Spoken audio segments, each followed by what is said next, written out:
Iċ-ċempjon attwali Malti tat-table tennis Gabriel Grishti fl-aħħar ħareġ xi kritika l-għażla tal-Kumitat Olimpiku Malti wara li ħarġet il-lista ta' min se jkun qed jirrappreżenta lil pajjiżna fil-logħob tal-pajjiżi żgħar.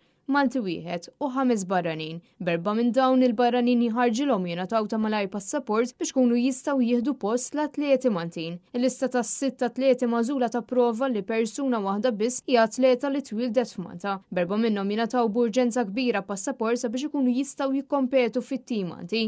Aġir li ġie kundannat anke mill-coach ta' Grishti stess, Mario Genovese, fejn qal li ċempjon nazzjonali imwielet Malti u li għamel minn kollox għal pajjiżna ġie mormi u tradut. Genovese jiġbed l-attenzjoni li minkejja li Grishti għandu impenni oħra brabta mal-kors tal-Università huwa xorta waħda jitrejnja iktar minn 18-il siegħa kull ġimgħa.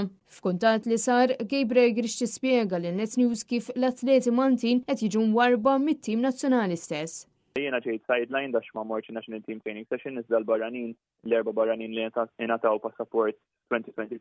Daw l-ares u lej Malta f'daw l-aħħar sentej. Iżdet użjed qasres u lej National Team, ġifieri l-kriterja li użaw kienet definitivament użata meta jaqblilhom. Waħda minnhom ilha tilab għal Malta għal ħafna snin u tat kontribut lejn l-isport f'Malta, iżda l-oħrajn l-erba barranin ġast ġew Malta f'2023 ingħataw passaport tiem qabel il-logħob tal-pajjiż iż-żgħar, wara l-logħob tal-pajjiż iż-żgħar ma resqux lagħu Malta iżda ġew tfaċċaw.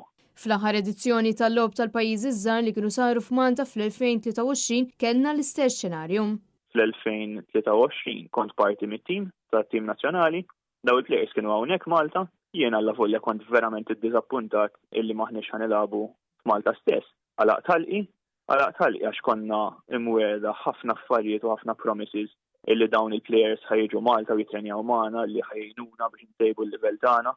Iżda din qatt ma ġrat. Brabta ma dan kollu ħares qarrija l-Kumitat Olimpiku Malti fejn qal li Grishti ġie offrut darbtejn biex jirrappreżenta lil pajjiżna f'kompetizzjonijiet internazzjonali iżda huwa rrifjuta li jattendi għall-evalwazzjoni. Ta' meta żiedu jgħidu li huma jifhmu japprezzaw li huwa student fl-aħħar sena tiegħu fl-università iżda ma jqisux dan bħala skuża vantaġġjuża kontra l-plejers l-oħra li attendew it-taħriġ u l-kompetizzjonijiet. U bekk komplew jgħidu li huma jaċċettaw li l-prijoritajiet ta' Grishti kienu l-istudji tiegħu iżda fl-istess waqt jeħtieġ li Grishti jaċċetta li l-Kumitat kellu jagħżel l-aħjar tim għal Malta.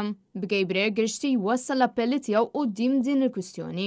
Kull atleta Maltija, mhux minn table tennis biss tagħna ngħidu għax din jekk jaħsbu li ġrat fit-table tennis biss hija totalment falsa. Daw ġraw f'ħafna sports differenti illi ma jibżawx jitkellmu għax din hija inġustizzja kontra kull ċittadin Malti illi jitrenja u jagħti ħiltu biex fl-aħħar mill-aħħar jirrappreżenta lil pajjiżu livelli għoljin ħafna. U din hija daqqa ta' ħarta mill-Kumitat Olimpiku Malti. Gabriel Grishti qal li se jibqa' jiġġieldilha li qis li dan ma kienx ġust.